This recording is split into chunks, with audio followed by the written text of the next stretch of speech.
عمران خان نے election commission کے فیصلے پر سوالات اٹھا دیے. کہا اوورسیز پاکستانی کو پیسہ بھیجیں تو وہ فورن فنڈنگ کیسے ہو گئی؟ اگر یہ فورن فنڈنگ ہے تو بیرون ملک پاکستانی جو اپنوں کو پیسہ بھیجتے ہیں وہ کیا ہے؟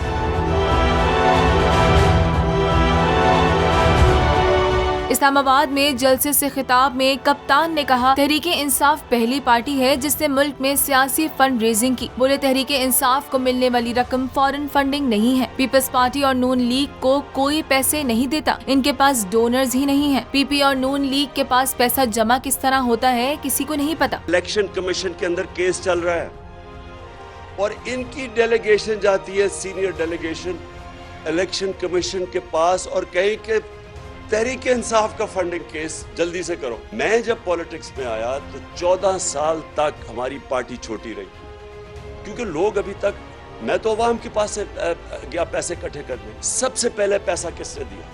بیرون ملک پاکستانیوں نے. انہوں نے کیوں پیسہ دیا؟ کیونکہ وہ سمجھ گئے تھے جو بیرونی ملک پاکستانی ہیں ان میں شعور ہے کیونکہ انہوں نے ڈیموکریٹک سسٹمز دیکھے ہوئے ہیں. ان دو پارٹی سے پوچھیں کہ انہوں نے کیوں نہیں فنڈ ریزنگ کی کیونکہ ان دو پارٹیز کو کوئی پیسہ دے گا ہی نہیں.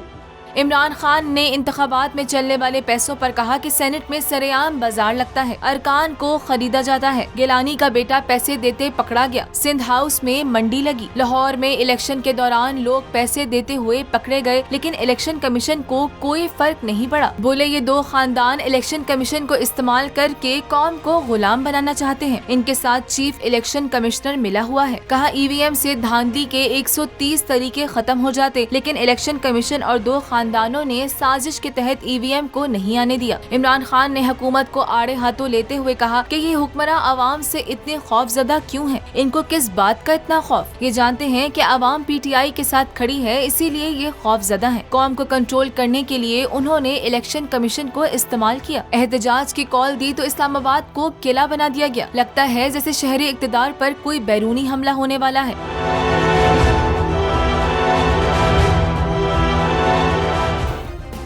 سبسکرائب کریں اور بیل دبائیں تاکہ کوئی خبر رہ نہ جائے.